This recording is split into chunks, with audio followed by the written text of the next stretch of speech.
Je voudrais féliciter donc Julien pour sa présentation et surtout sur son implication dans son désir d'impulser le développement durable dans toutes les politiques de la collectivité. Et ça, c'est un challenge énorme.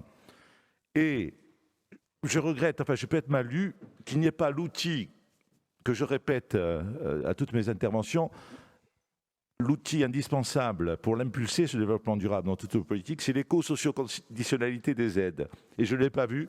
Et là, je pense que c'est le frein de l'administration. Je ne mets pas en cause les politiques. Nous sommes tous convaincus qu'il faut du développement durable, mais il y a des freins parce que c'est embêtant à faire, c'est compliqué à faire. Une grille d'aide éco-socio-conditionnalisée, et il faut qu'on travaille là-dessus. Ça, c'est impératif. Sans quoi on ne réussira jamais, on restera toujours dans l'incantation, en disant oui, il faut faire ci, ça, mais on n'aura pas les outils pour intervenir là-dessus. Ensuite, quelques points de détail qui m'interpellent.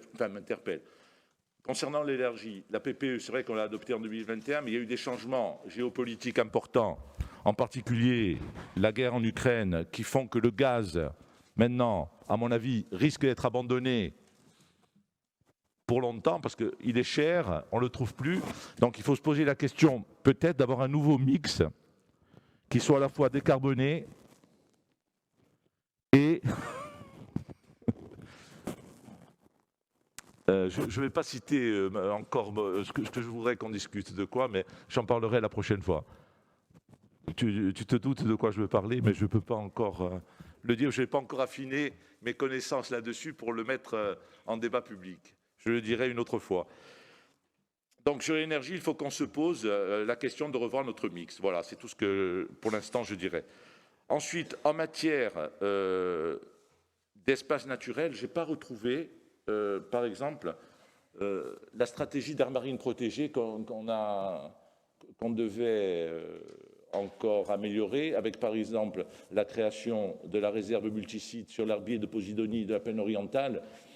Je ne l'ai pas vu, l'extension de Scande, là par exemple, l'extension de la réserve des Bouches de Bonifacio aussi qui était dans les cartons, je ne sais plus ce qu'elle est devenu, la protection des Bouches de Bonifacio avec nos amis sardes par la création à travers je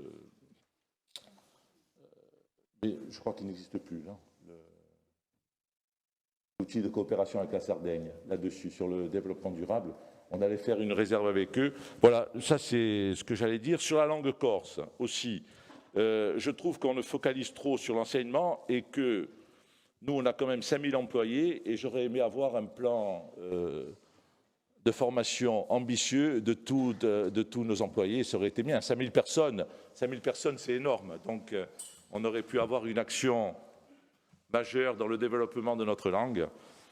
Voilà les quelques réflexions que j'ai sur ce document, qui est un beau document. Et donc, le travail qui nous attend est important. Donc, il faut s'y atteler. Merci.